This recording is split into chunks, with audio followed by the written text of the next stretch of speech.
Hi, and welcome to the channel. I just thought I'd make this quick intro because the person who Jackaroo features in this video has kindly bought me a new camera to use on the channel.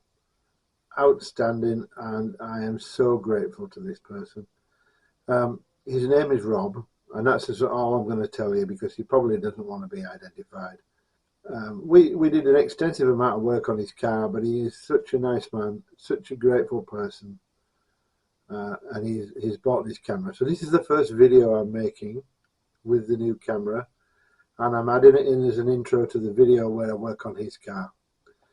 Thank you very much, Rob. Very, very much appreciated. I hope that I make some good videos with this camera, and hopefully it's a lot better than the one I had.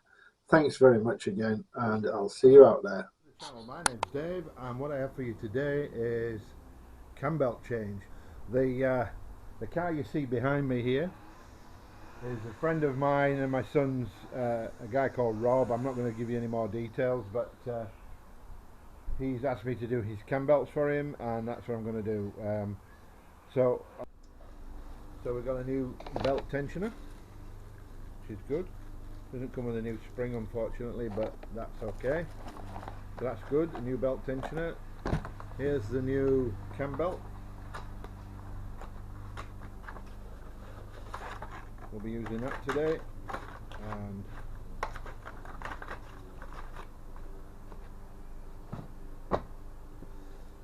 rocker cover gasket, because we're going to do some valve clearances as well. And also a bonus for you guys, we're going to be changing the water pump.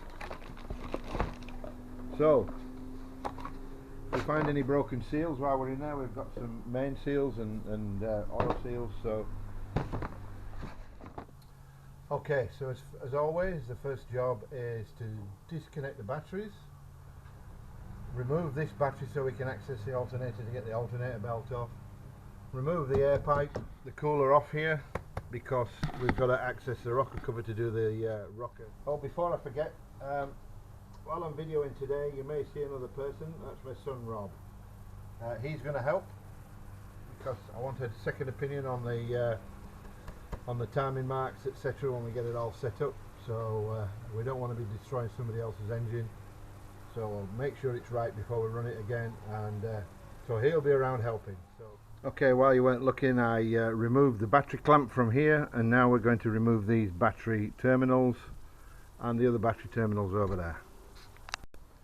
Can you remember, we always remove the earth first. That way if we short this out now, it's not connected to earth, so we won't get a belt or damage anything. And don't forget that this battery over here is still connected. Right, let's get the battery out.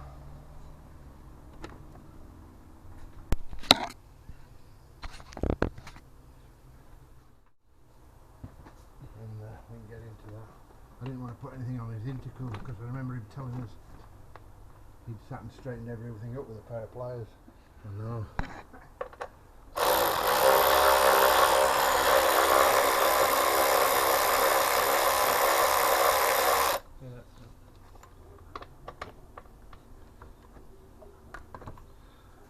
Spot the pipes.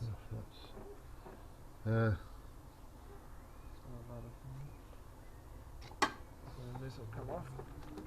Right, what if I've undone it enough? Well, he's got a little bit of oil in his turbo, so he's got a catch can, he's just never fitted it. Is that running upside down?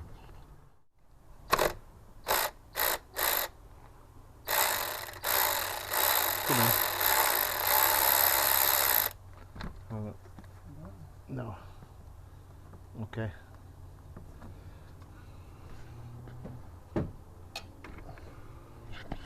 So how does that come off? Does it just pull out? Yeah. What is? I have to hold the weight of it, of course. Does it go by hand yet? No. There might just be the weight of this on it though, Rob. It's not. It's the problem with black tools, isn't it? It is. This maybe could do with a ratchet spanner.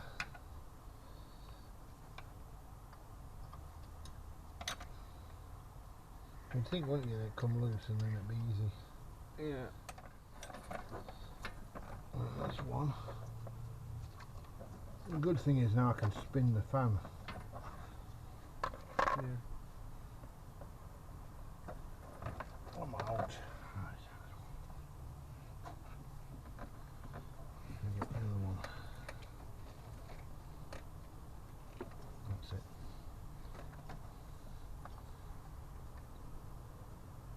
It's jammed. Fan should come out now, I reckon. Usually, I think the radiator's narrower, so you can just get the. Right, let's get a spanner on them. They're still tight though. Yeah. Right, that one's good. I'll drop these, you know that, don't you? Into the tray, David. You can put the tray underneath, couldn't you? And just drop them straight in. We'll need what to swap the pump. The nuts. I've got it stuck in the cowl, I think. Now the pulley will come off. Right, so the pulley's off. So, That's the water pump. yeah. We'll have to put these studs into the water pump, will we? I reckon the new one won't have studs in it.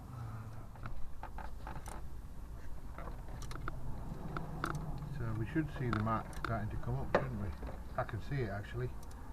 Has it got white in it? It might. It's coming up. It's about 11 o'clock now, Rob. Is that it?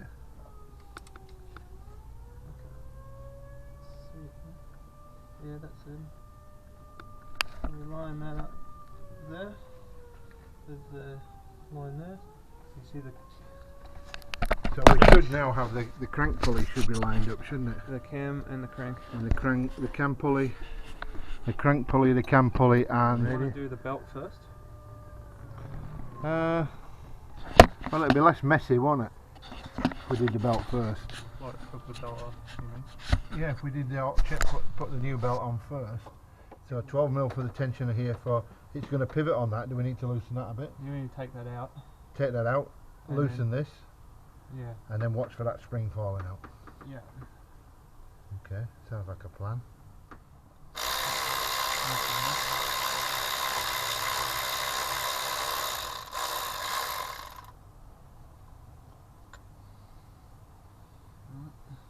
That's not what I wanted it for. I wanted it for the spring. Yeah, so you got to do the 14mm in the middle. So the whole point of that tray being there is to catch that spring. Like that. There you go. It worked. Yay! So, timing belt has rotation, so it needs to go on with the arrows pointing to the right. Yeah? And the rotation of the engine. So let's get this bottom one on first. It says to use clips. To hold it in place. Yeah. Yeah. Pegs are what you use, aren't they? Yeah, pegs are good. This stops it. Just while you get the tensioner on. It's this down here is critical. This You don't want it. you don't want it to be a tooth out. No. So that goes on there. So that has to go into. Does it fit in there? Against the spring, yeah. Where's the spring, Rob? Oh, that goes against the spring. Yeah. Right. So the spring goes on those two there, doesn't it? Mm-hmm. So This is the fiddly part.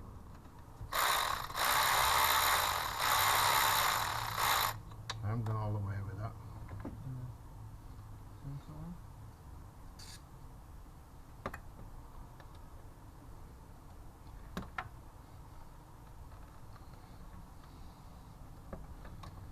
Is this on a cam or is it just on a lever? No, it's just very hand tight that.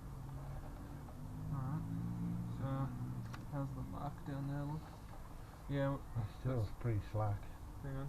Let me have a look quickly. I don't think we moved it. Yeah, it's moved. What, you're looking at the mark on the crank? Yeah, it's moved. That can only move when we put the tensioner on. Yeah. So we're gonna have to undo that.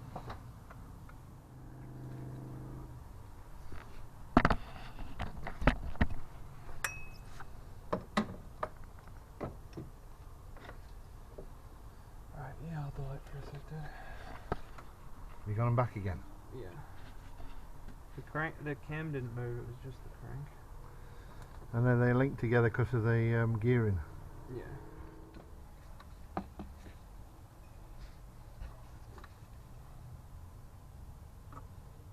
You've gone offline again. Yeah, but not by much. Angle, so it's not going to go on at the angle.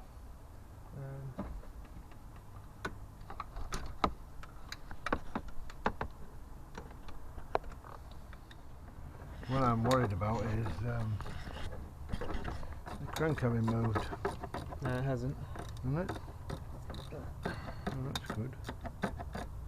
The belt would be slack here if it had as well. And it's gone, it's the belt's a lot more tension than it was, isn't it? Yeah. You might as well get them up as close as you can. So we're rotating the crank to tension the cam belt. So I start taking the water pump off. Yeah.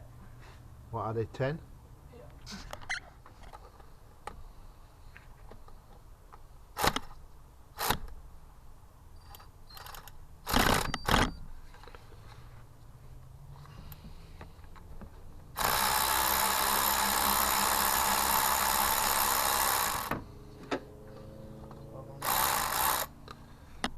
There's a tray on there. Yeah.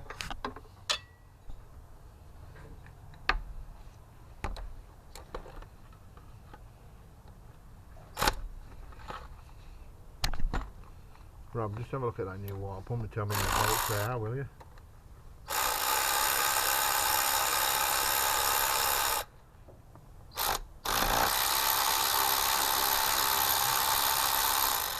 Well, that's a nut.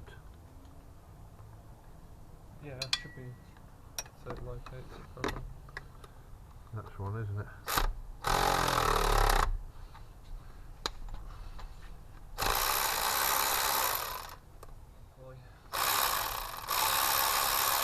And they're not leaking. Don't fix it if it ain't broke. That's it.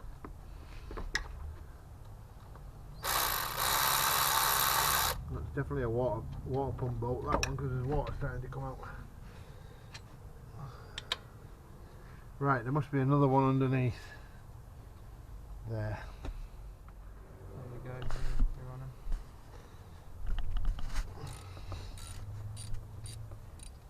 I can see water at the bottom. Yeah, it's coming out. Oh yeah, you're right. So, you should pull off. Sure.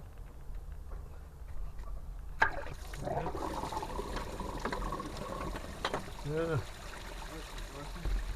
Isn't it? We have a green drive, are we?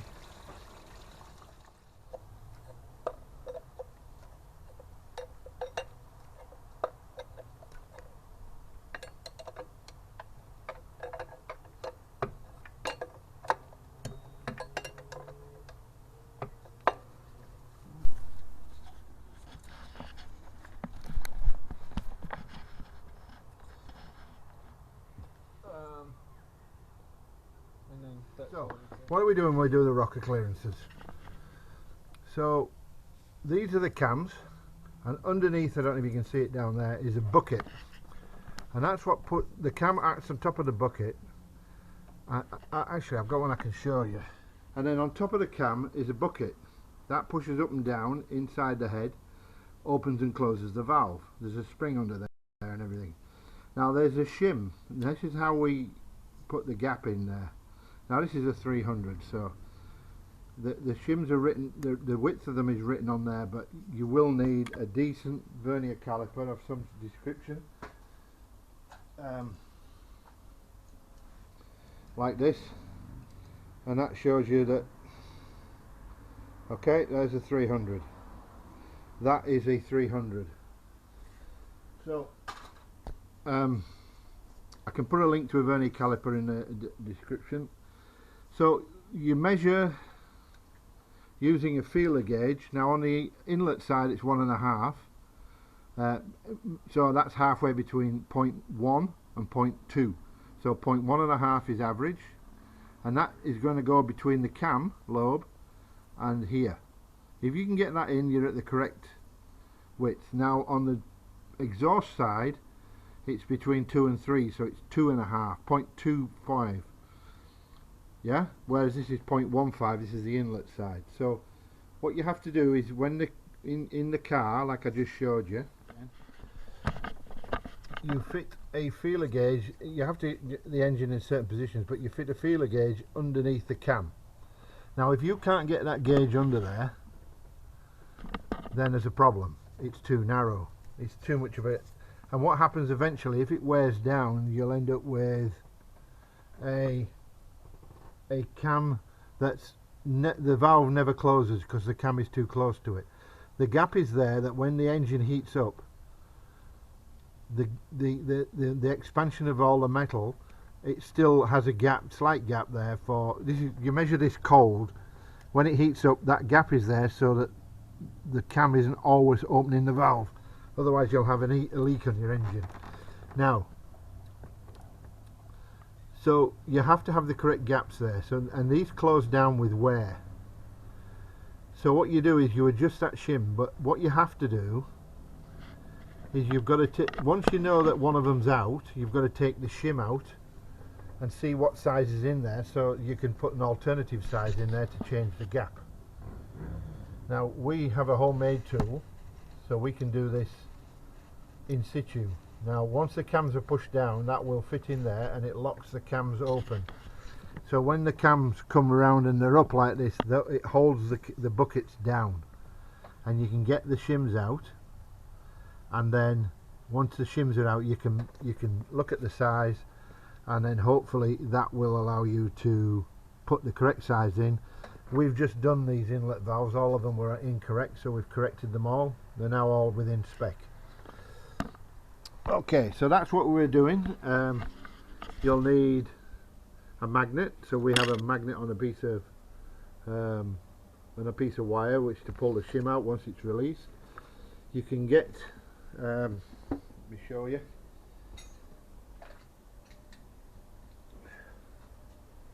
When the shim is in the bucket, there's a slot there, and you can insert a screwdriver and lift the shim, because the magnet isn't always strong enough to lift it out. They are in there fairly loosely.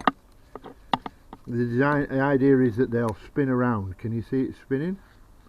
And that means it evens out the wear. Now this doesn't have any oil in, but when they've been in a while, you need to insert like a watchmaker's screwdriver to lift it, and then you pull it out with a magnet.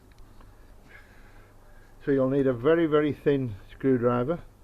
You'll need some sort of tool to hold down the buckets so you can get them out. That's my magnetic tool, or you might need a pointer like this. Sometimes you can use something like that to get them out. So that's what we were doing with the valve clearances. You set the engine so that the valves are, the cam lobes are pointing upwards or to the side, so they're off the cam. There's a gap between the cam and the top of the shim. You check it with your feeler gauge. If it's too small, which it usually is when they wear, you need to put a smaller shim in to increase the gap again. So but unfortunately, to know what size shim you need to take the shim that's in there out, look at the size of it.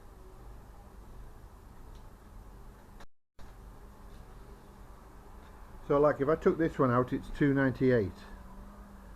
So if I can't get a feeler gauge in, and I'm on 298, I need to put something like 288 in to get me back into spec again. So you need to be able to get shims. Luckily we've got quite a few, but obviously as the engine wears, you need thinner shims. So there's a lot of the thicker shims around and not so many thinner ones. So we've taken the 294 out, and we need to increase the gap by at least 0.01, and so that means we need something like a 284, and we just don't have that.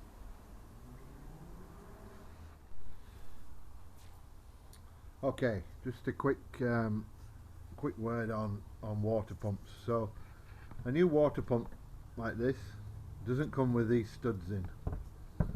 Okay, now you'll notice here there are 8 holes, 4 studs. I've just put these studs in. There are 8 holes. Those 4 holes are slightly in from the other 4 holes, so you have to make sure you get the right ones or your pulley won't fit on. Let me get this lined up. So the pulley has to go on like this onto your water pump to drive it. So that pulley, those stud holes there, them 4 are empty. If you put the studs in there, they won't go in. That won't go on because they're slightly smaller. To get studs in and out, you need 2 nuts. Preferably the flat bottom type like this. You screw one on, you screw a second on. You get 2 spanners and you knit them up. So what you're basically doing here is you're tightening both nuts together, and then you undo the bottom nut and the stud will come out. You can tell if the stud's turning. When you're fitting the water pump, you're going to make sure that the matching surfaces are clean. I've given it a wipe down with a rag, and there's no old gasket left on there. Now there should be a couple of studs in here that you can slide the gasket onto, like so, and make sure it goes down against the mating surfaces. There's a sponge at the top which you've got to be careful of. Make sure you pass that. Right, let's fit her on. Got to get it down the hole, and then one or 2 studs like so.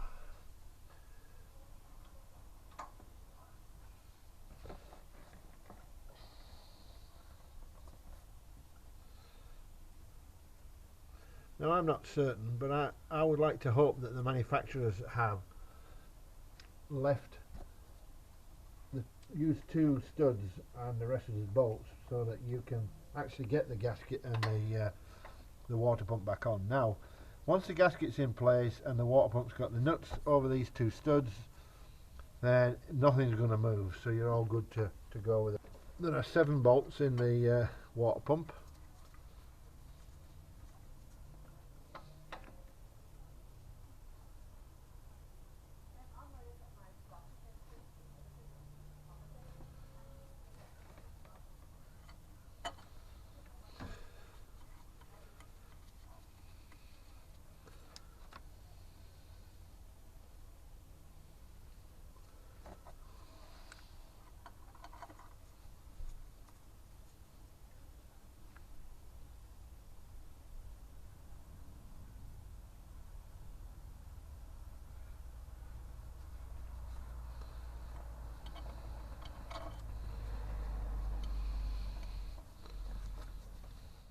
Okay, so that's all the bolts in.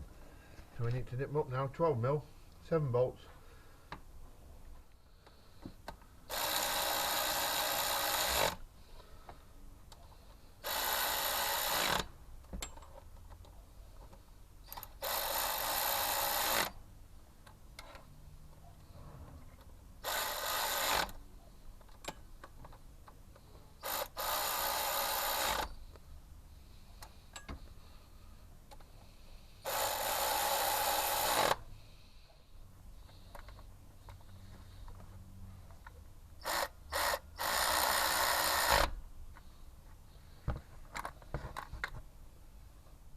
It turns out there's no torque for these, so we shall nip them up ourselves. And I'm going to do this by hand because I like to feel how tight I'm getting them. And that's the water pump fitted, free to turn. There on the water pump is a small hole. That hole is a telltale. If you have coolant coming out, dribbling out of there, that means that the seal on the shaft or where the impeller is inside has failed. You need a new water pump. So the next job is a pulley over the top. Now, just gotta watch that cable as I get in the way.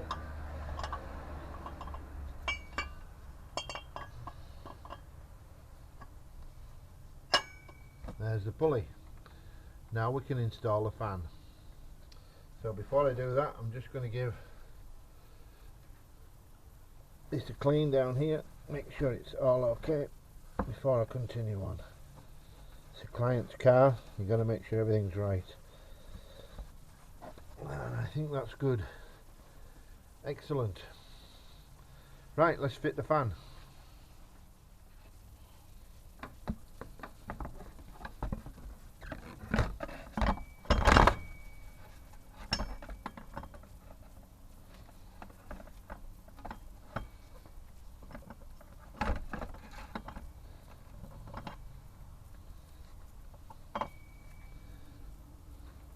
Now for those of you who I knew that was going to happen.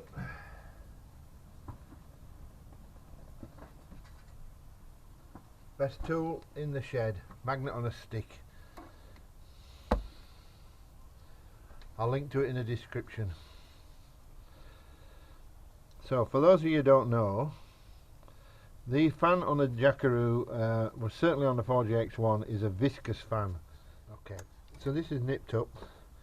I'm not going to tighten these because obviously everything's turning. Once I get the belts back on and the alternator tightened up, then that will hold the pulley in the centre, and I can tighten. Doesn't matter if the blades turn, I can tighten up the yoke in the centre.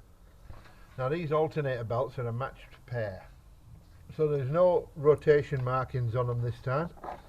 So my suggestion is that you put the right into the outside, so it's facing you, and then the writing is the same on both. Now what I'm going to do is I'm going to assemble this with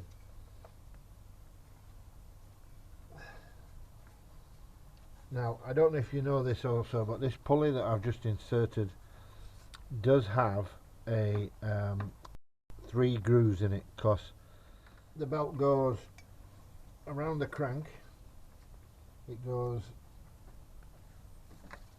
and over to the alternator. Now the alternator only has 2 grooves in the pulley, but the crank and the fan pulley have 3, because the aircon belt goes through there too. So you've got to make sure you get them on.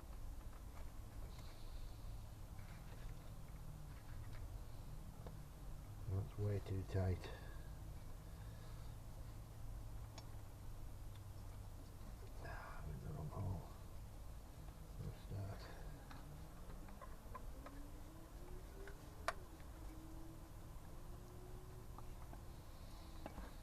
Let's just take that one off for a second while I get this one on.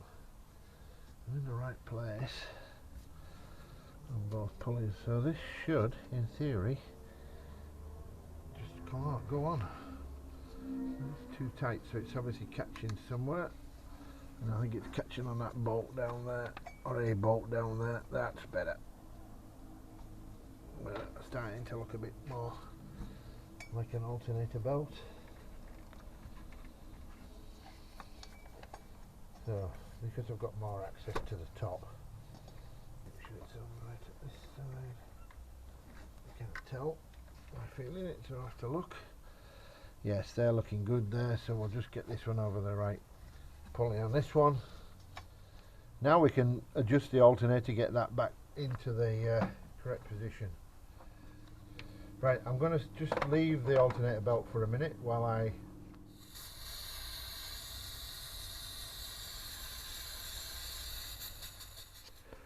So I've just hand tightened this cover back over the cam pulley.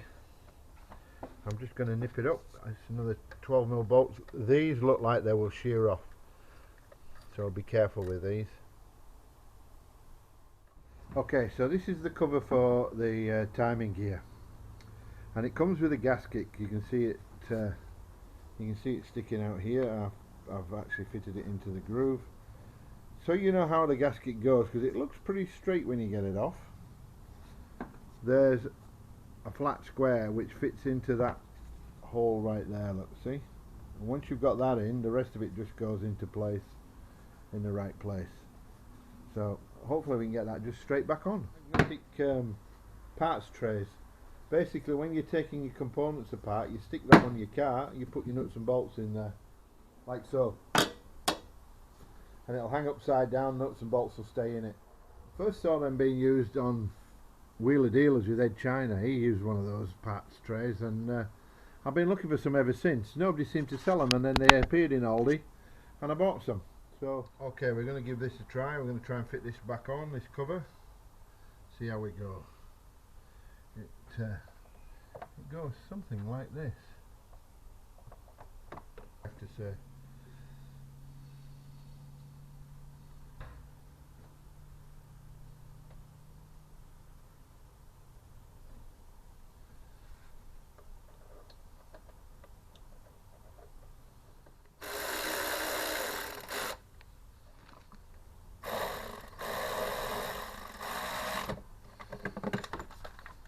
Good as the copper coat is, it is messy.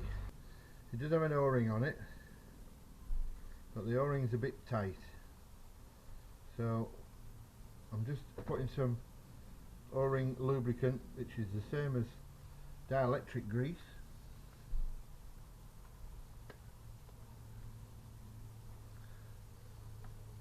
into the hole and onto the actual O-ring itself.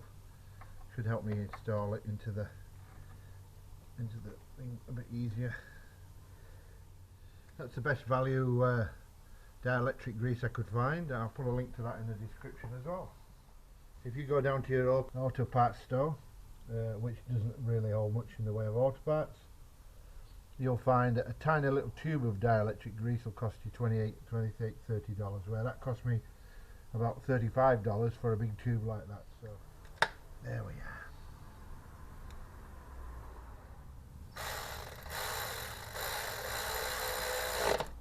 I never rely on cordless tools to tighten things up. I always make sure they're tight myself. Electrical contact cleaner, because I noticed that this plug had got oil in it.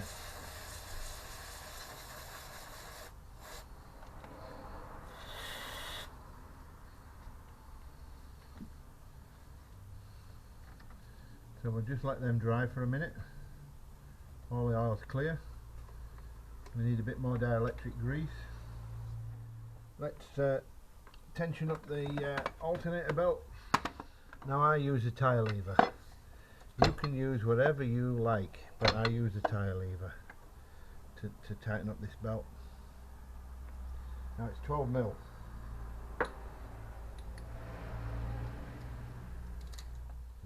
Almost on the, almost tight, just up against it, so I can still move it. And now we tighten up the belts.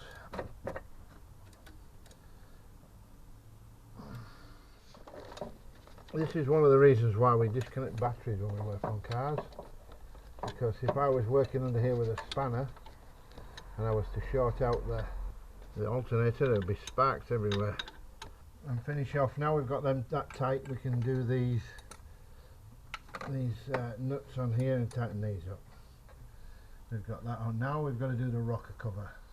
So that's what's in the back, a half moon seal like that. And sorry I've got black gloves on, but that half moon seal sits in the back. They're called cam seals.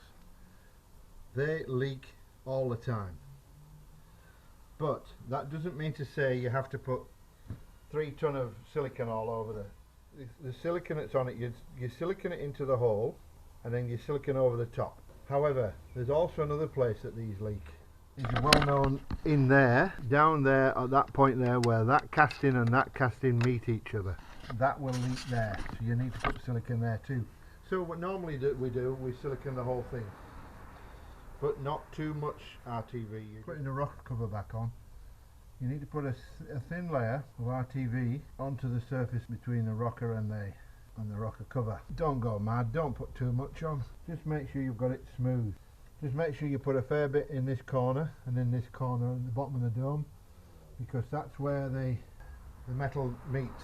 The RTV the gasket into the rocker cover, and then we're ready to assemble it. The reason we're putting a new harness in is because the AUX plug was damaged